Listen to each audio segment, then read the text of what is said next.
tubaniriza nnyo abalabi ba programu yaffe Zuula Amazima. Ndi n'omusumba Pastor Brian Tunom Jr. okuva mu New Revival International Ministries atasoma Bayibuli. Nate tulina omulamu gwaffe olwaleero nga kibuuzo kyenzize mbuuzibwa enfunda era ebbanga ggwanvu kikwatagana ne ssaddaaka nti Yesu bw'abanga yafa ate n'amala n'azuukira kisoboka kitya okubanga ssaddaaka yali ssaddaaka ate n'azuukira? Amiina, nenze kibuuzo ekyo. Wadde oli mu kwanjula puroguramu obwongo bwange butambuddemu nga buli ku kigambo kyekyososa okwogera atasoma Bayibuli. Kituufu. Nga ndabira ddala nakyo weetagana oleeta mutwe gwakyo oli n'ategeera lwaki tasoma ki? Kituufu. Tasoma Bayibuli. Naye kati nga onvuddewo ekibuuzo ky'obuuzizza nti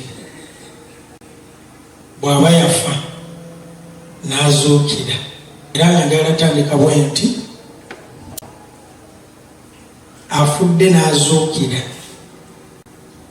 tukosa ekigambo eyabadde afudde yazuukidde, eyabadde afudde yazuukidde. Waazuukira ebinnya byonna babadde basinye oba ekinnya ky'omuteekamu tekigendamu muntu, tekigendamu muntu kubanga gwe babadde bakisimidde azuukidde.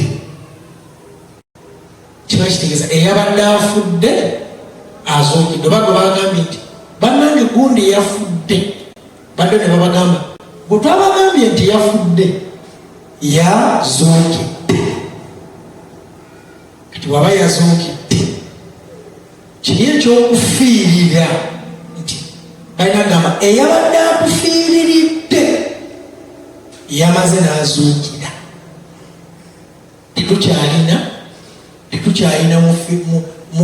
Tetukyalina atufiiririra kubanga yabadde atufiiriridde yamaze n'azuukira.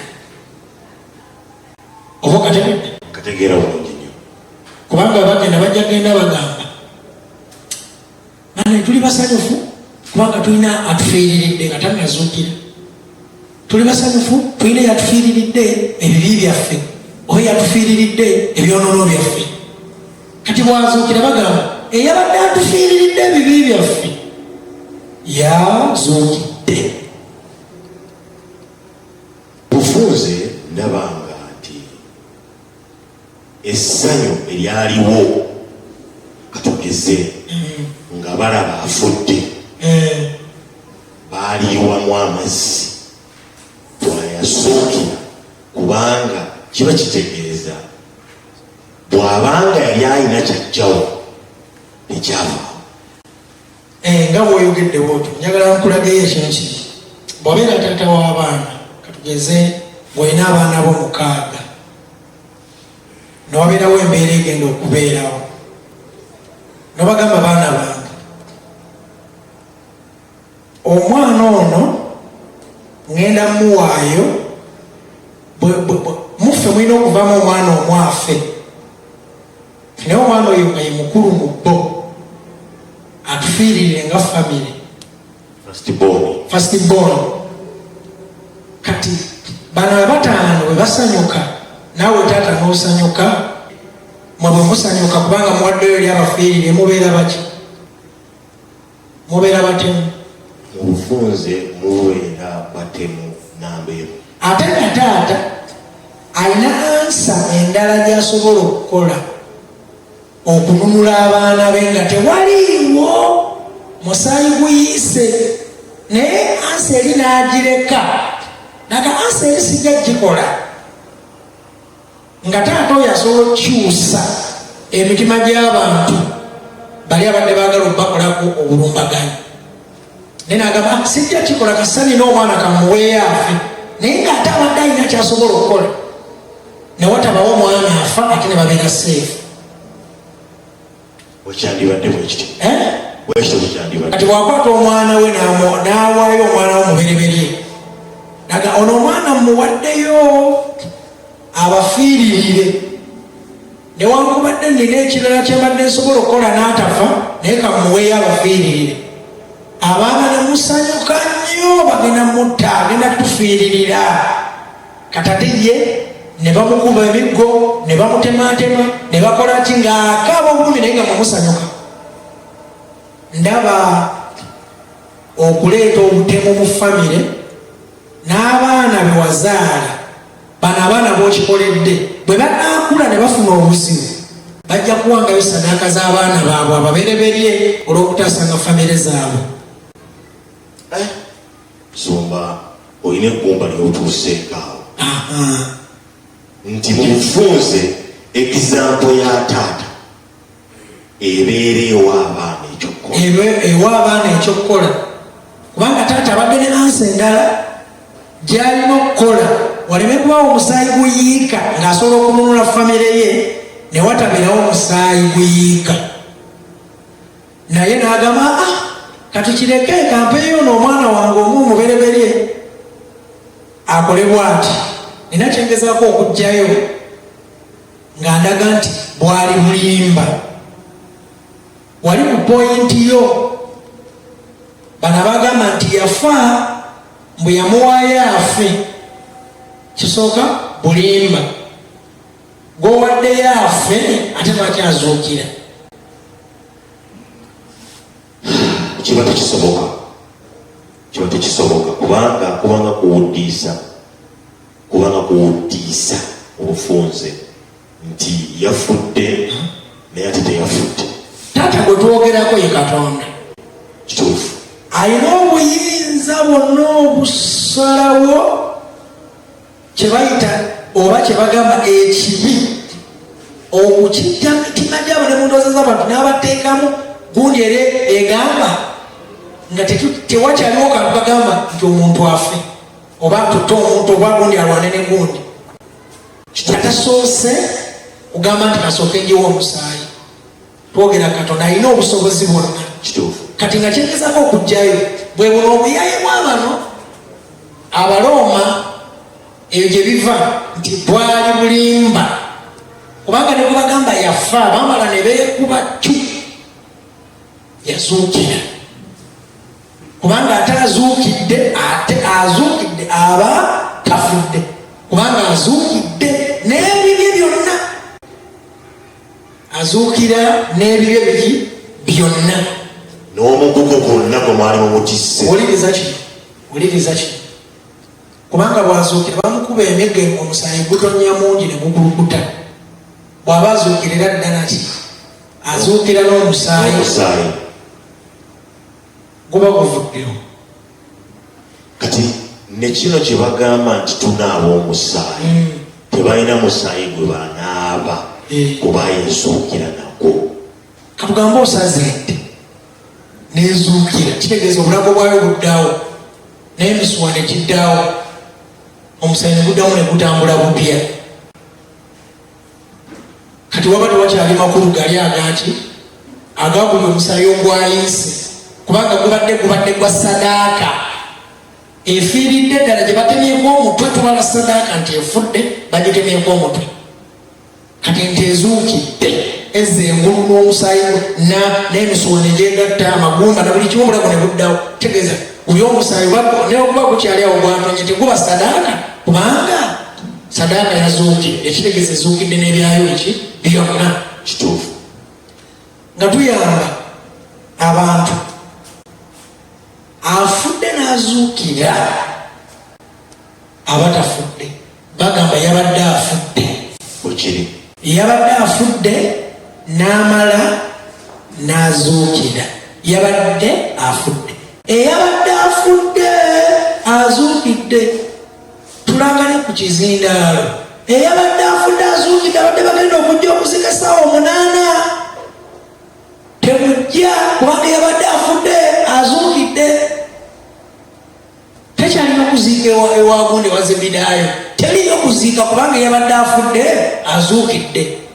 Abadde bonna banaabye bayinza noga tugende tulabe omuntu yakoze eki teyazuukidde nga bazze kulaba yazuukidde so sikuziika basanduka ne bajaguza kubanga omuntu azuukidde. Tesobola kubeera sadaaka ate teri kufiirira okufiirira kitegeeza yafa complete yaviirawo ddala n'amagumba ge takyaliwo takyadda ng'abajulizi ng'abajulizi ekyokulabirako ng'ekyo kubanga bo baafa nga bafiirira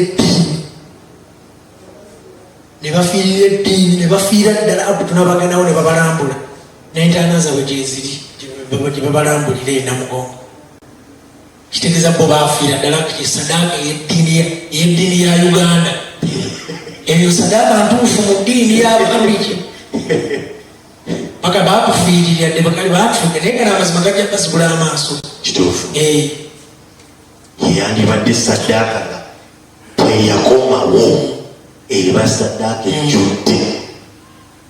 Bannange tetugezaako kuvoola tugezaako kugyayo mazima.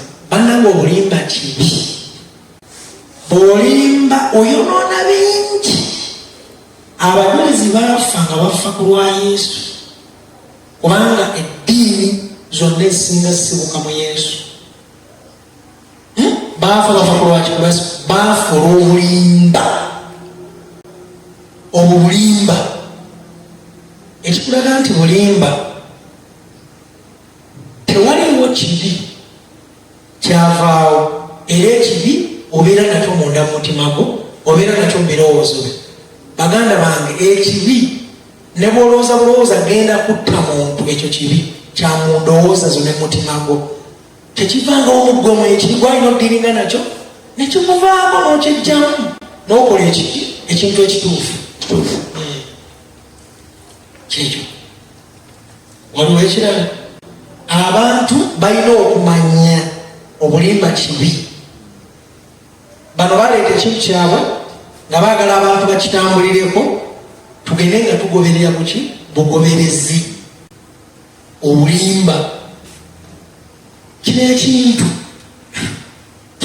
kyemmanyi tukyasomesa kubanga kirimu ebintu bingi ebyebuzibwa ebikusibe ebiri mu kino ekintu, naye nga abantu balina okumanya amazima. Ate banekamba buli ekino abantu abamu tebakyayagala Katonda, abamu bagobera bugoberezi ddiini ekibinja oba ekibiina oba abantu abangi kyebaleese. Kati ne buvayo ngaoli omweyogera amazima bagawakanya ne bayimirira ebyobulimba ngaolusi bategedde naki? Bategedde amazima ne bagenda ku sayidi y'obulimba kubanga obulimba bwe buliko abantu abangi. Naye njagala omanye nti Katonda abeera ku sayidi eyo ey'amazima. Kituufu.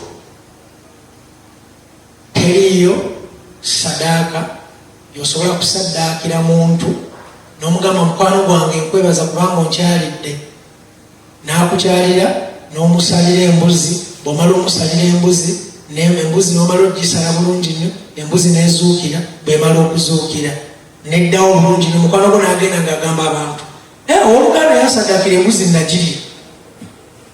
Oba bulimba. Bulimba Kisuuka ne mu bulimba kubanga embuzi gy'osaddaase neddaawo, n'ogisalira mukwano gwo n'emala neddaawo. Ate n'ogenda n'ogamba nti yansaddaakidde, era ogenda n'ogamba nti ewaabundi nasanzeyo waliyo amajiini bansalidde embuzi neddaawo, era saakomya yadde kanyama. Katuzibula abantu amaaso okufa kuno kwe bagamba nti okufa kwa Yesu Kristo omwana wa Katonda ng'omulamu omunnazaaleesi, nti yafa n'azuukira. Bw'aba yafa n'azuukira baga yatufiirira ebibi byaffe, bw'aba yafiirira ebibi byo n'amala n'azuukira, kati ate okwo kuba kufa kubanga olede azuukidde. Nti mu bufunze bw'aba alina kye yagenda nakyo emagombe, era nga bwe boogera nti waliwo bye yagenda nabyo emagombe ng'ayibirina okuvaawo. Emagombe yo yewa, emagombe yewa, waliwo gye bayita emagombe. emagombe kiva nga bw'onaagamba gwena gyomanyiyo emagombe sirina magombe gwe emagombe bagamba nti ng'omuntu afudde ne basima entaana kati entaana ago ge magombe ntaana abafu gye bagenda ebinnya kyebasimye ekinnya ne bamuziikayo twamutaddeyo emagombe kati omuntu bwayogera ku magombe bwetwogera nti emagombe munagenda emagombe n'ebisumuluzo balowoozesa abantu nti emagombe waliyo emagombe eyo wansi ensi endala ey'emagombe teriyo kyebayita magombe nga nsi obanga nga kiriyo nti magombe bwono obutudda mu Buganda wano kyetuyita magombe gye bazika omufu mu bafu entaana gye basima eri tumutaddeyo emagombe tumutaddeyo mu ntaana era mwana wattu bw'osima entaana eyo nga bamaze omuziika omuntu bwe baba basize tebamulidde omusangayo kituufu kitegeeza omubiri gw'ogusangayo kituufu ekyokubiri bagamba mbu yafa nti waliwo abafa abaali bafe ddala bwe yali agenza okunonayo era bayibuli egamba nti bwe yamala okufa bo ne bazuukira mbu n'agenda n'ebisumuzo n'abasumulula nga bagezaako okugatta kiri ekya Adamu ne Eva bwe baayonoona nti abantu baali batondebwa nga tebalina kufa nga tulina kubeerawo emirembe n'emirembe naye emirembe n'emirembe mpaka ddi nga kati abantu abaasooka senga Eva teyali ekibala abantu mbu abaasooka baali badde bakyaliwo naye emyaka gyabayitawo miliyoni zine miliyoni tetuzimanyi mbu kati bali abantu abakati Eva bwe yali ekibala yayonoona n'anyiza Katonda okufa ne kujja kakati olabira obulimba nti buli obulamu Adamu bwe baalimu bwali bwalubeerera nga bali mu nsi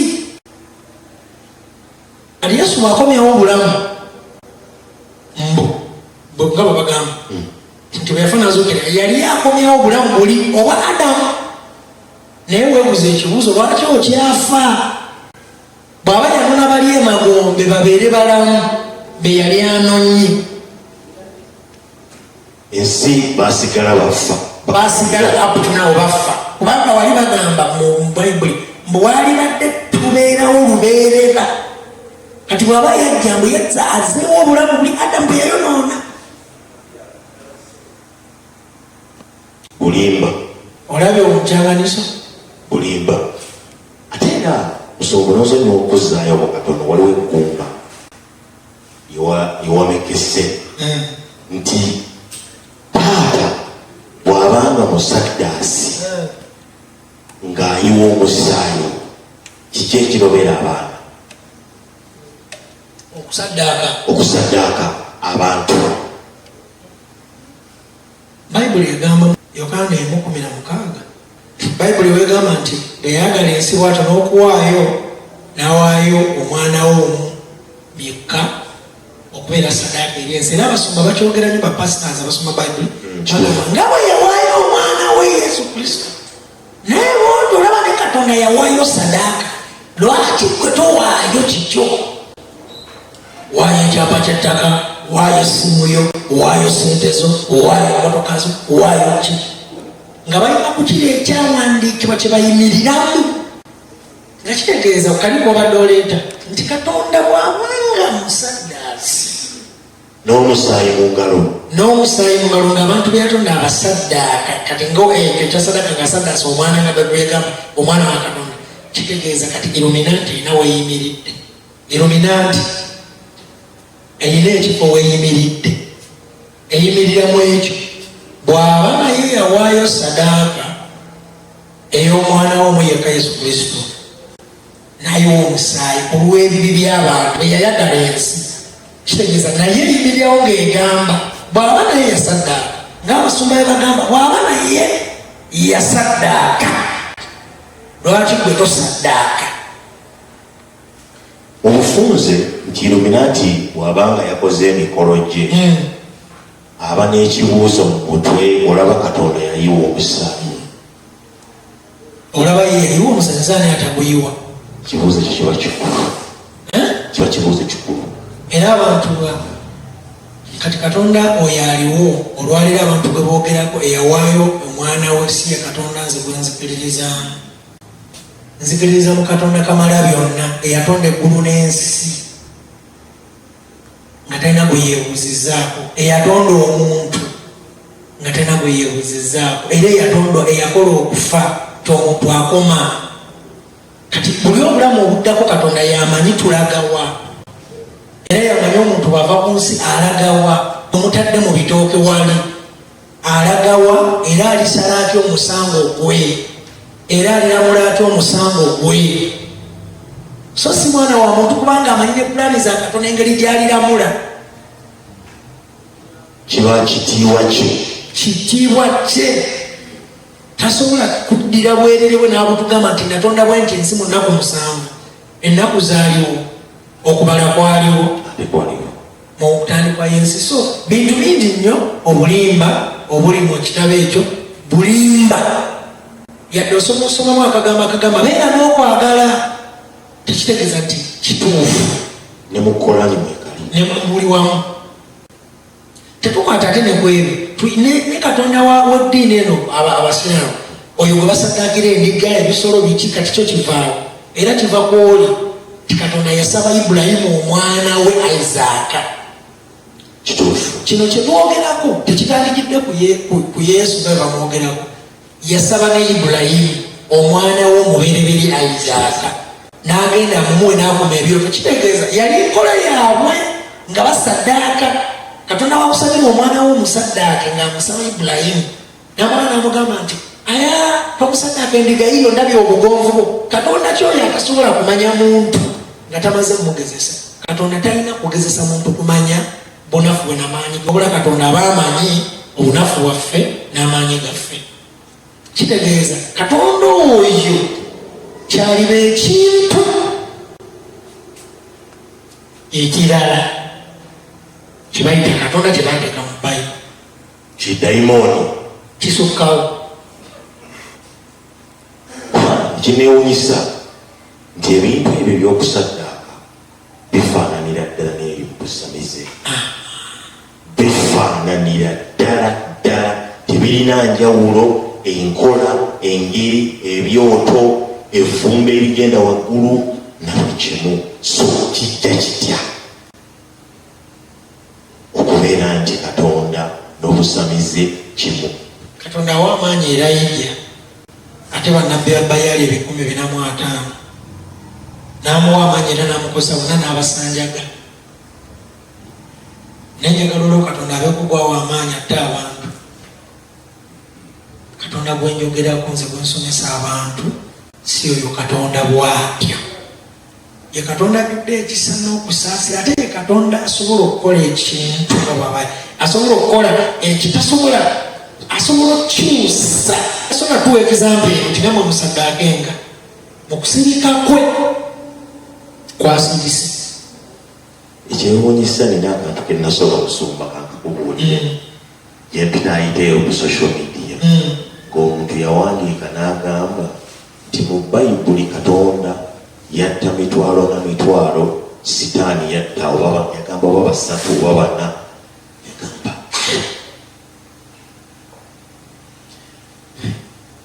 webale nnyo, kiraga ekifaananyi nti Katonda mubi, era Bayibuli ekulaga nti Katonda mukambwe ennyo. Yesu yajja n'ekisa.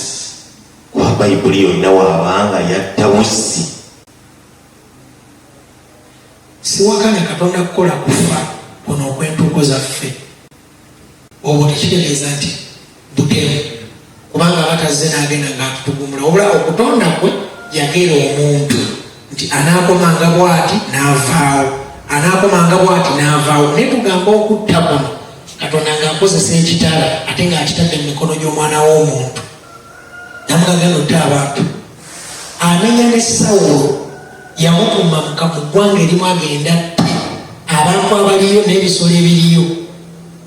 Bwe yatuuka Sawulo n'asinga Mukama ekisa n'asaasira abantu abamu abaaliyo, n'asaasira abantu abalungi, abakyala abalungi, n'asaasira ebisolo ebirungi n'abyezza. Awo owulire olugero nti owulira bayibuli ng'egamba nti awo gundi yali ani Samwiri.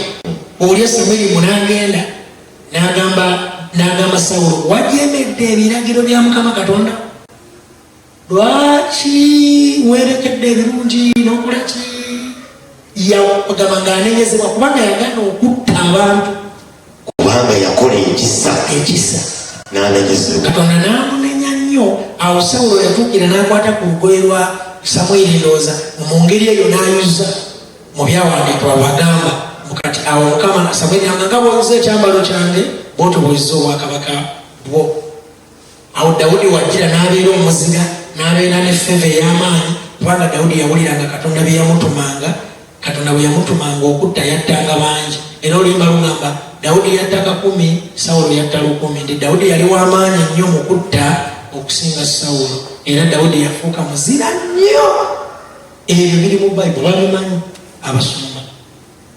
Njagala tukozesa amagezi ne bwoba pasita ng'oyagala Katonda. Waliwo bapasita nga bo baagala bwagazi ssente, n'obeera bapasita abaagala Katonda nga ye naye ali awo tamanyi kikiddako, ng'ayagala Katonda nga yagamba weefunira amazima agakwata ku Mukama Katonda wange yantonda ndimuweereza.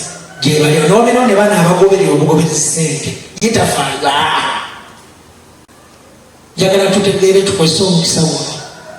Manya amazima ate sengeja Bayibuli ogenda weeyongera ogisome otegeere obulimba bw'abazungu. Ekyerwanyisa empisa za Afirika. Olaba Abawarabu olwaleero bw'obeera mu muzikiti empisa za Bwarabu ze zikolayo. Era kituufu. Buli amanya ge twetuumye olwaleero tetulina mannya gaffe gano aga bulijjo. Olina okuba n'erinnya lya Brian, olina okuba n'erinnya lya Ian Sendagala, n'olyoka obeera omuntu atuukiridde. Era bw'oba n'abiri amaganda beemuuza oli musamize oba tokkiri. Bw'obeera n'abiri amaganda obanga obwempe oba Sendagala kiwanuka. Kati eyo mpewo omusajja talina mulinnya Zungu naye nga bw'ogifumiikiriza amannya gano kati bw'ogamba Sendagala bagamba waliwo jjajjaawo eyalina erinnya eryo erya Sendagala. Kati omuzimu gwe gukulondoola oba yaliko ebintu ebikulondoola, bw'ogenda ewamu gye bayita eyo sadizeemu tundwe baba bajja kwenenyesa olw'erinnya lye erya Sendagala, bajja kwenenyesa. Bw'obeera Katongole erinnya lyeryo bajja kugamba erinnya lyo liriko amaanyi amabi okuva emabwa, n'erinnya lya Ian eryo liri tukuvu. Zumba ebintu biwanvu tuyinza okusulawo. Kituufu. Ezzungu lyo ttukuvu. Ezzungu liba ttukuvu. N'erinnya eriryo lino eryaffe lino oba Katongole oba amannya kyaga agali awo, amannya gammwe amaganda ago oba amaganda bwe gati gaba mafu, gabaako empewo. Kati gali agaabwe ge matukuvu aga Mukama Katonda ndowooza.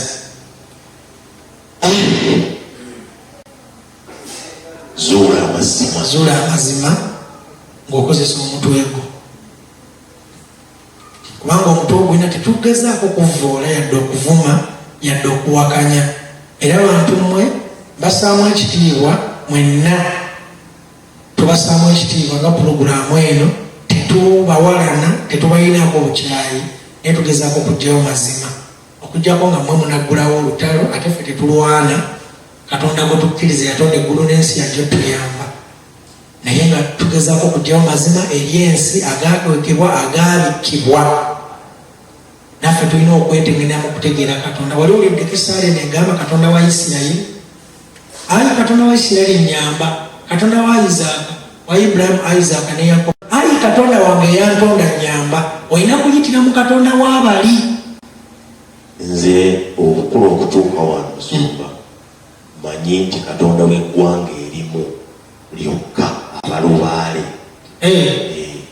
Nti Katonda bw'ogamba nti Katonda w'Abaganda obeera otegeeza Lubaale, oba w'Abanankole, oba otegeeza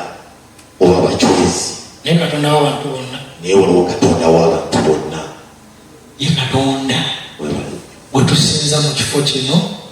Tebabalimbanga mbu tuli basamize, mbu tuliko balubaale manya baana. Tujja kweyongera okugyayo amazima nga bwali omulamu. Amiina. Tweyanziza nnyo omusumba program zuula amazima. Tukimanyi nti muli balabi balungi era mukyeyongera okulaba, era musumba tukyeyongera okumukyaza ku program nyingi. Tosenguka beerawo, Mukama aboogera omukisa. Amiina.